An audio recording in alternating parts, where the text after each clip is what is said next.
Vamos abrir as nossas Bíblias, ou os aplicativos. Evangelho de João, capítulo 14, versículo 6. Evangelho de João, capítulo 14, versículo 6.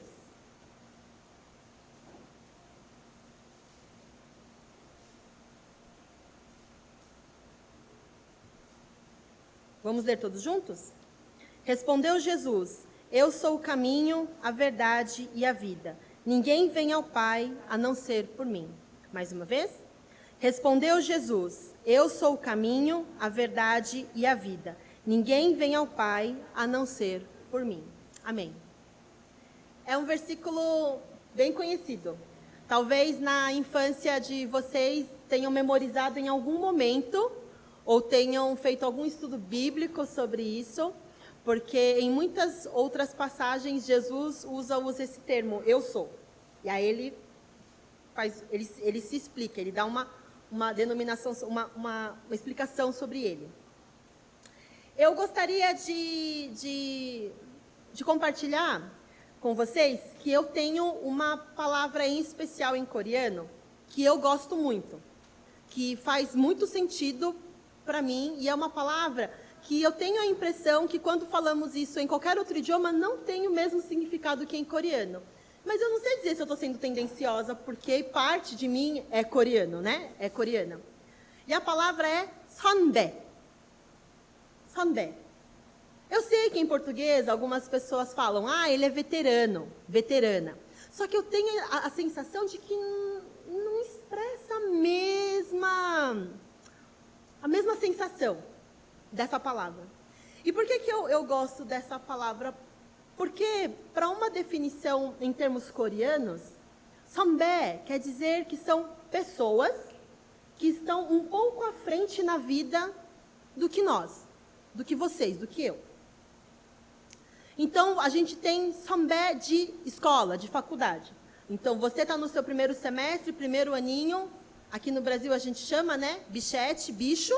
E aí tem aquele pessoal que está no segundo ano, está no terceiro ano, está no quarto, no quinto, no sexto. Faculdades essas que 6 anos, gente. Que isso?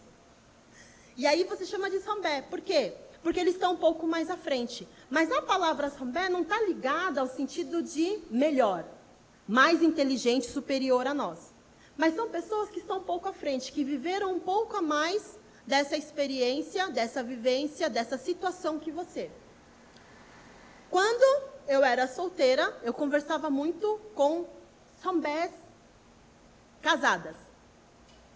Porque eram pessoas que tinham se casado, que tinham anos de casado, que tinham vivido esse tempo de noivado, de namoro, para aprender. Aos 24 anos, quando eu me tornei chondô, muito novinha, eu acho, eu perguntava e observava 선배s, outras chondôs e chondôs que estavam no ministério servindo ao Senhor com compromisso há mais tempo. Por que eu gosto dessa palavra 선배? Porque muitas e muitas vezes a sensação que eu tenho, e eu acho que não sou a única, é que eu não sei o que eu estou fazendo. Eu me sinto perdida. O fato de ser chondô não me tira dessa posição de não sei o que eu estou fazendo. Não sei se eu estou caminhando no caminho correto. O fato de ter, eu vou declarar aqui, espero que todo mundo diga tudo isso, e não só isso, tá? Meus 38 aninhos... Falso. O fato de eu ter essa idade não faz com que eu me sinta adulta o suficiente, muitas vezes, sábia ou realmente sabendo o que eu estou fazendo. Eu me sinto perdida. E eu imagino que não sou só eu. Porque eu lembro que quando eu tinha 12, 15, 17, 19, 24, 30, eu continuei tendo essas sensações de vez em quando. Ou de vez em muita. Mas a palavra de Deus hoje nos apresenta alguém perfeito como 선배. Perfeito. Jesus. E em que sentido? Que Jesus, ele tem toda a experiência, obviamente espiritual, nem se diga, não é mesmo? Mas ele tem toda a experiência em humanidade. Porque Jesus viveu o seu tempo na terra e ele viu e viveu do lado, presenciou toda a fragilidade, a pequenez que é ser humano. Ele viu o sofrimento, ele viu a angústia, ele viu a ansiedade. Talvez naquela época o que era definido e dado o nome de ansiedade não é o que nós vivemos hoje, ansiedade, mas não quer dizer que Jesus não sabia sobre isso. Jesus sabia o que era isso. Porque desde que Deus criou o homem, e que por acaso Adão e Eva pecaram, todos nós vivemos essa realidade de viver no pecado, de viver pecando e de viver essa fragilidade humana. E Jesus viveu entre nós. Jesus andou por onde nós andamos. Jesus sabe o que é a coisa mais simples, como o clima do tempo. De frio a calor, de chuva, Deus esteve aqui como Jesus. Jesus esteve aqui. Então ele participa, sim. Ele sabe o que nós vivemos. E Jesus, ele é o nosso melhor sambé. Quem melhor para que nós possamos consultar, para que nós possamos imitar, para que nós possamos observar, para pensar como sambé, do que o Senhor Jesus? Porque Jesus, ele não é somente o caminho para a nossa salvação. Jesus, ele é a nossa salvação. E não estou aqui falando, e não é um somente de simplesmente e diminuindo, da salvação espiritual. Mas é a salvação de todos os nossos momentos. De todas as nossas ansiedades e preocupações, de todas as nossas dúvidas. Jesus, ele é o caminho. E a palavra de Deus hoje diz que Jesus é o caminho, a verdade e a vida. Jesus é pessoalmente a porta. Aí Jesus é o batente desta porta. Jesus é o corredor dessa porta. Jesus é a escada dessa porta. É a estrada. Jesus é aquele que, através de quem nós podemos nos aproximar de Deus. Simples assim. Jesus é o caminho de Deus para o ser humano. E o caminho do ser humano para Deus. Todas as bênçãos divinas, elas vêm de Deus através de Jesus para nós. Jesus é a verdade. Qualquer pessoa sábia, extremamente inteligente, daqueles que nós ficamos sabendo de um QI muito alto, ele é limitado. Essas pessoas são limitadas, porque elas são humanas. O conhecimento delas é incompleto, porque são pessoas, seres humanos. Porque vivemos no pecado. Jesus é a verdade que liberta e santifica. Sem Jesus, não há verdade de redenção. Não existe. Não há boas ações que nós possamos fazer para que essa realidade de salvação e redenção aconteça. Jesus é a vida. Ele veio para que nós tenhamos uma vida abundante. Não uma pseudo-vida ou sobrevivência. É vida. Vida bem vivida verdadeiramente. Vida eterna. A palavra de Deus diz, mais uma vez, eu sou o caminho, a verdade e a vida. Ninguém vem ao Pai a não ser por mim.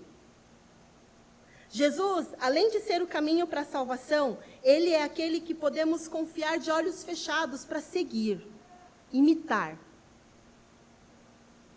Sermos imitadores de Jesus.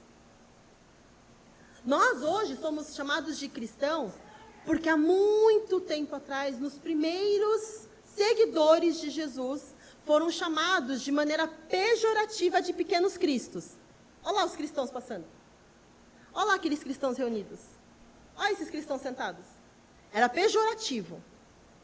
Era como nós, como coreanos, não gostamos de ser chamados. Japa, chinês, olho puxado, amarelos, e esses outros nomes. Era pejorativo ser chamado de pequeno Cristo. Mas hoje, é uma das nossas identidades dizer: eu sou cristã, eu sou cristão, seguidor de Jesus, sim. Faz parte da nossa identidade. Esses seguidores de Jesus, eles imitavam as ações de Jesus. Eles buscavam aquilo que Jesus buscava e valorizavam o que Jesus priorizava e dava valor. Ontem, nós recebemos 2 fotinhos. Eu só vi 2, pelo menos, não sei se tem mais. No grupo de cacau da nossa igreja. E foi da foto de um passeio bem gostosinho que o pessoal dos jovens fizeram para fazer trilha. E por causa disso, me veio uma ilustração, uma reflexão muito legal e muito simples para eu entender. Nada muito complicado nem filosófico. Vocês já pararam para pensar como é poético, a palavra, como é poético você parar no começo de uma trilha, no começo de um caminho no meio da mata? E por que eu pensei que era poético? Eis aqui eu explicando.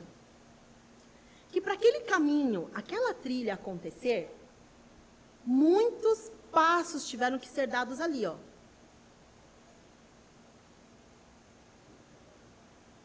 Muitos. E muitas vezes, por muito tempo, muitos ao mesmo tempo, por um longo período, por anos talvez. E assim é que se abre uma trilha no caminho de uma mata. Vão passando um, passa o outro, e vai marcando aquele caminho. E vai marcando aquele caminho. E eu achei poético isso.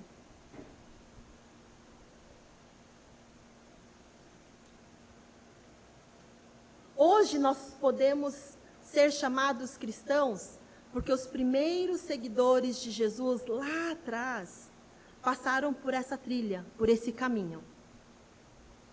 E por causa da abertura dessa trilha, nós hoje podemos caminhar por essa trilha. E o primeiro que caminhou junto de Deus, marcando essa trilha e deixando para nós, para que possamos seguir este caminho, foi Jesus. Eu não sei vocês, mas eu já tive experiência de fazer trilha com os meus amigos quando eu tinha, e eu já tive os meus 18 aninhos, e nós nos perdemos. Os meus amigos, muito menos medrosos e imaginativos e aterrorizados do que eu, estavam risada. Ou fingiam, né, que estava tudo bem. Eu não. Deu os primeiros 15 minutos que a gente não achou o caminho, pronto. A gente vai ficar perdido aqui para sempre, nunca mais vamos ter nada para comer, vamos ter que chupar folhas. Eu já tinha me desesperado. Quando finalmente a gente achou. Era bem pequenininho, assim, era uma trilhazinha assim, parecia que era um passinho atrás do outro, mas era. E aí nós fomos, conseguimos chegar na trilha maior. Nós não andamos fora da trilha, fora do caminho, para chegar em determinado lugar. Não há como nós chegarmos a Deus sem Jesus. E nós, como crentes salvos, seguidores de Jesus, não temos como viver as nossas vidas sem imitar Jesus, sem seguir os caminhos de Jesus. Porque somente Jesus é o caminho, a verdade e a vida.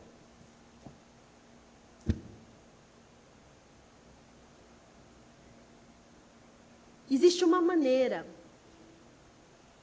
de nós podermos ter uma vida de seguidores de Jesus mais eficiente. Um pouquinho menos difícil. Tudo eu coloquei entre aspas, tá? Porque a nossa vida, ela é uma vida de esforço, né? Um psiquiatra, ele defende que nós podemos treinar os nossos sentimentos e pensamentos quando nós treinamos a pensar do lado positivo ou do lado racional sobre as situações. Pegando essa informação desse psiquiatra, desse médico, eu penso que, e por tudo aquilo que nós podemos ver na palavra de Deus e que nós podemos escutar em pregações e nós podemos ver na vida de pastores, missionários, de sombés na vida cristã também, é que existe uma maneira de termos uma vida de imitadores do Senhor Jesus, de seguidores do Senhor Jesus, que seja mais forte, mais firme. Que é nós seguirmos marcando essa trilha, esse caminho nas nossas vidas. Não adianta nós querermos, por exemplo, ler a Bíblia de vez em quando, uma vez por mês. Uma trilha não se abre você caminhando naquela trilha uma vez por mês. Um caminho não fica marcado na terra se você andar ali e uma pessoa só, que é só você, naquele caminho uma vez por mês. Demora demais para marcar se for assim. Agora, se todos os dias você marcar aquele caminho, a trilha fica aberta. É muito difícil nós querermos orar e conversar com o nosso Pai de vez em quando. Quando os problemas estão muito insuportáveis. Quando eles estão suportáveis, eu esqueço de Deus. É muito difícil assim. Mas se a nossa procura e a nossa busca e o nosso desejo de orar a Deus for constante o tempo todo, marcando o caminho, a trilha vai ser aberta. O caminho vai ficar marcado. O nosso caminho como seguidores de Jesus. É muito difícil se nós quisermos ir para a igreja uma vez a cada 6 meses. Uma na Páscoa e uma no Natal.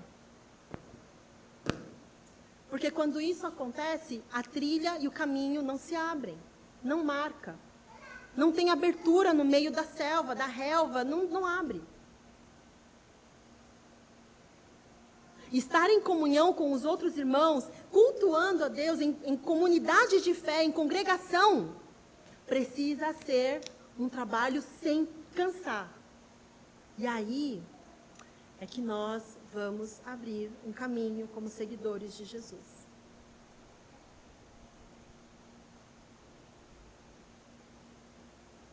E deixo aqui a nossa reflexão poética sobre abrir trilha, que não é algo simples e não é algo fácil, mas que deve ser feito todos os dias, o tempo todo, constantemente. E não com inconstância, não de vez em quando.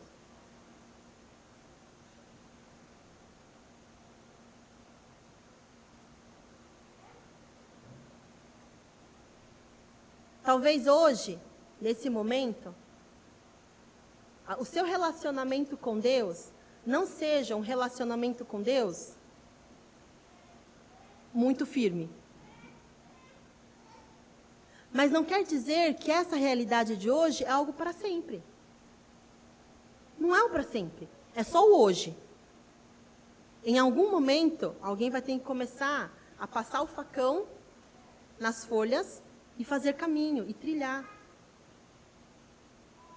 Em algum momento, nós temos que iniciar essa verdade de que Jesus, Ele é o caminho, a verdade e a vida.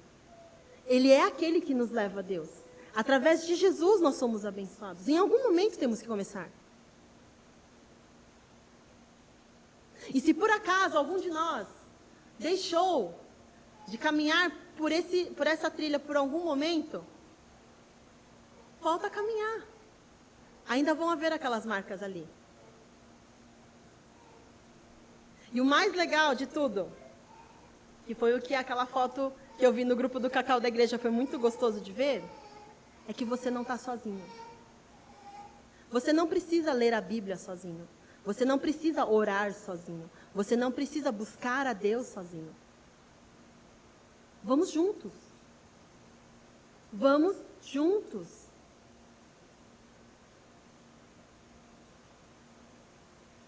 A nossa igreja é abençoada. Nós temos um pastor e 3 Chondôs.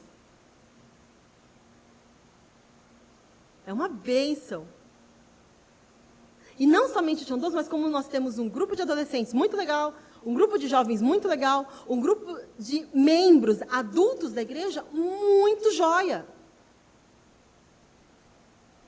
É que talvez a gente nunca tenha tido a experiência, por exemplo, de chegar ali na cozinha e pedir para uma das konsanimder, das senhoras da igreja, ou conselheiras, como quer que seja a tradução, e perguntar, konsanim, então, eu estou passando por um problema, posso fazer um pedido de oração? Já tentaram? Creiam numa coisa, nós podemos esquecer de orar pelos nossos problemas, mas essas senhoras, elas vêm para o culto de madrugada todos os dias. E o nome de vocês vai estar em oração. Vocês não estão sozinhos. Nós não estamos sozinhos nessa caminhada. Deus, Ele nos dá a alegria de ter irmãos em Cristo para caminhar junto. Às vezes dá um pouco de vergonha. Por exemplo, sei lá, pessoas que são muito amigos. O Samuel, o Tchuni e o Leandro. Tem um pedido de oração, ora aí por mim. O Leandro até riu. Dá um negocinho, né? Tipo, dá uma coceguinha assim, você fica meio assim, né? Sem graça. Mas, cara, eu vou falar um negócio. Se não for para o seu amigo, crente como você vai pedir para quem? Não, eu vou pedir só meu pedido de oração aqui especial para a Chondô, porque a Chondô é firme, eu sei. A Chondô é aleluiada, se eu pedir, ela não vai esquecer de orar. Mas se for pensar assim, não que isso seja verdade, só pensando. Pede para mais pessoas. Muitas pessoas intercedendo por você, por aquele pedido de oração. Está difícil de ler a Bíblia, de ter um momento com Deus diariamente? Nós temos tantos instrumentos para não andarmos sozinhos hoje em dia. Está difícil de vencer um pecado? Por que não conversar com alguém sobre isso? Não precisa entrar em detalhes se te deixa tão constrangido. Me ajuda aí, eu estou com um negócio aqui que eu sei que Deus não gosta. Quando eu estiver me sentindo assim com vontade de fazer isso, posso te ligar? Ora por mim? Me ajuda a memorizar um versículo? Vamos caminhar junto nisso?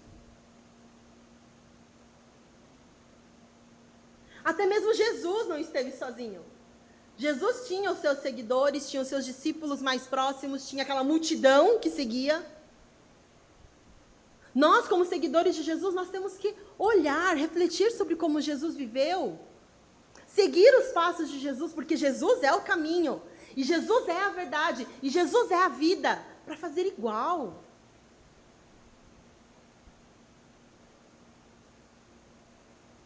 Amados, eu vou enfatizar mais uma vez, vocês não estão sozinhos. A nossa caminhada de fé, ela não é feita sozinha.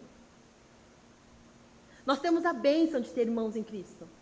Nós temos a bênção de ter a congregação, o convívio dos irmãos em Cristo na igreja.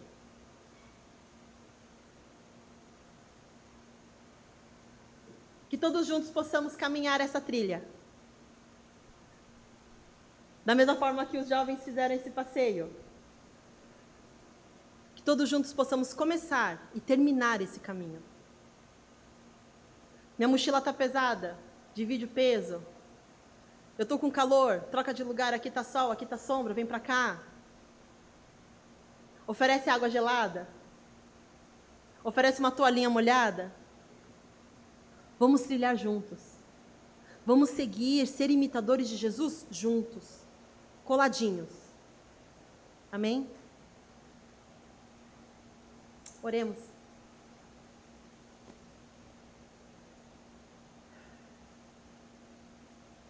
Pai amado, Pai querido, nós queremos te agradecer.